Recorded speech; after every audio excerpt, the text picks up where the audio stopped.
14 फरवरी का दिन भारत के इतिहास में काला दिन माना जाता है, क्योंकि आज के ही दिन पुलवामा हमले में देश के 40 जाबाज शहीद हो गए थे। आज पुलवामा अटैक की तीसरी बरसी है। आज जम्मू कश्मीर में हुए पुलवामा हमले की तीसरी बरसी है।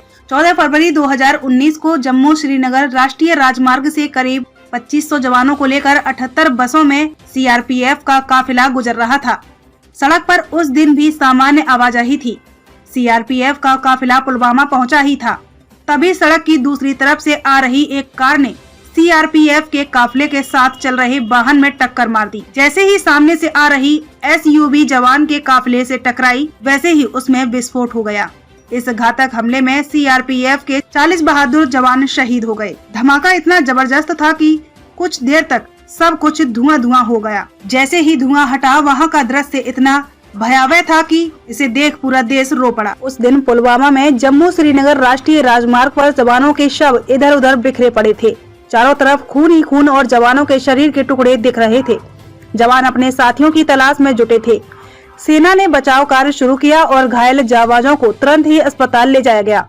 घटना के बाद पूरे देश में हाहाकार मच गया। जवानों का काफिला जम्मू स्थित चिनानी रामा ट्रांसिट कैंप से श्रीनगर के लिए निकला था। तड़के चले जवानों को सूरज डूबने से पहले श्रीनगर के बक्सी स्टेडियम स्थित ट्रांसिट कैंप में पहुंचना था। यह सफर करीब 320 किलोमीटर लंबा था और सुबह 3:30 बजे से जवान सफर कर रहे थे।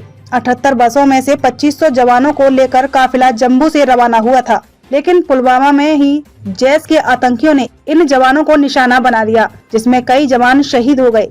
जवानों के इस काफिले में कई जवान छुट्टी पूरी करके ड्यूटी पर वापस लौटे थे। वहीं बर्फबारी की वजह से जो जवान श्रीनगर जाने वाले थे, वो भी इसी काफिले की बसों में सवार थे। जैश सभी 2500 जवानों को निशाना बनाना चाहता था। जैश ने टेक्स्ट मैसेज भेजकर हमले की जिम्मेदारी ली थी।